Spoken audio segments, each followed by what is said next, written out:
There's another application that I want to show you guys as well. I'll just do a little sneak peek of it. Sure.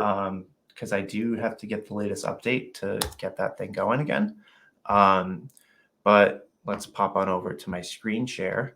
And we have this new thing called a BirdDog reporter. So this is a reporting application for, let's say you want to have, let's say you want to pull in a guest commentator, right, into your production, into your vMix machine. It's kind of like vMix Call in a way, but we tie it directly into BirdDog Cloud. So once the end user, the person that you send the installation to, which is available in your downloads inside BirdDog Cloud,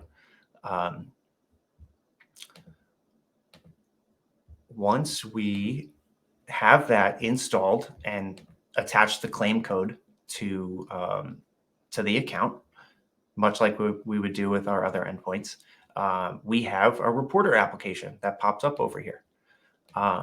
So in here, what the engineer, the cloud engineer, is able to do is they are able to select the audio and video source that the end user has. So instead of having to fiddle with Google Chrome and having to instruct the remote commentator, what USB device to use, what audio interface to select, and all that stuff, the BirdDog Cloud engineer, or the guy that's running your production, has the ability to select those sources for them. So if I wanted to select my OBS virtual camera, and if I wanted to select, let's say, my microphone over here, let's do that one over here, and then I can send that over to my production office, right? And let's see, inside vMix video, I have the ability to select the frame rate, the resolution size, and the pixel format. So whatever is available from the device. Your UVC cameras will show up here on this list as well.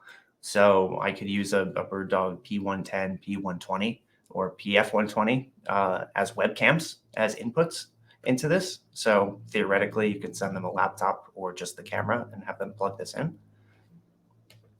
And then we'll go ahead and click connect. So if I pop on over to my outgoing connection, so this is my webcam that I currently don't have selected inside vMix right now because that program's not running, but that is a stream coming over or out of the reporter application into my BirdDog Jake. So if I pop on over to my office endpoint, I can see that that production reporter is now appearing as one of my incoming sources. And let's see, I can then pull that up on Studio Monitor. So BirdDog Jake is my BirdDog Cloud computer generating that vMix video on port 5557. So that's getting sent out of the BirdDog reporter back into my production computer. So that way I can now use my remote commentator's video directly into my production. It's really incredible. Yeah, so give us just some brief use cases as it's getting kind of, as we're actualizing, what the final release of it's going to be. Sure. What you see as from a sales perspective, who are the guys right away that will definitely find benefit from using that option? This is going to be those studios and the people that are bringing in remote commentators. I'm seeing this in some sports applications as well, being able to have just a couple of guys being able to use their Mac laptops or whatever, just to be able to run around with a USB webcam and maybe their USB microphone or whatever the workflow is. They don't have to worry about downloading NDI tools. They don't have to worry about doing any of the installation process besides just installing the BirdDog Cloud reporter and attaching the claim code. Right. And then from there, it's hands off on the commentator, which is what we're trying to do. We're trying to make that process super easy for that end user. So one of the things that we found, and this is exactly what I was thinking when you're explaining it, one of the things that we found with BirdDog Cloud was we need to be able to just send a laptop and a camera over there, and literally the talent, whoever, like, think of news anchors and, like, you know, people who do specific functions. It's like people with doctorate degrees. It's like they're really, really capable and smart about that thing that they got their doctorate in.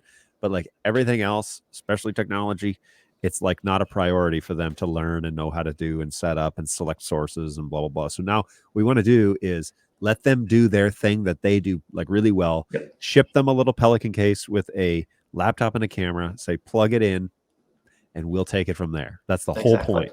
And that's exactly what this is the ability to give full control of a remote source, select the audio, select the video, and we will handle it. You just turn Yep. it on. That's all you got to do.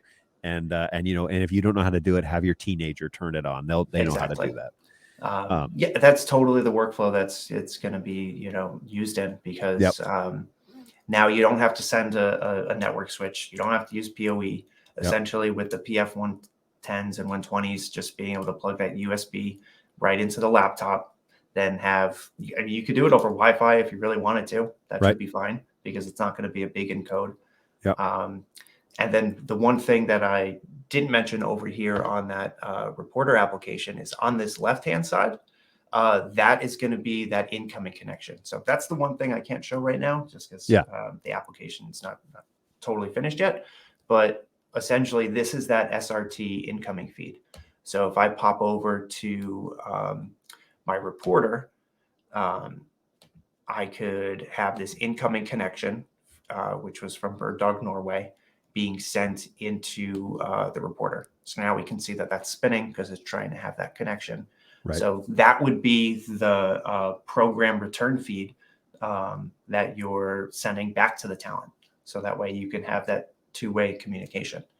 And so that way they can be a part of the program and see themselves live. And, you know, all you have to do on your end is set a couple mix minus outputs, so that way they don't hear themselves.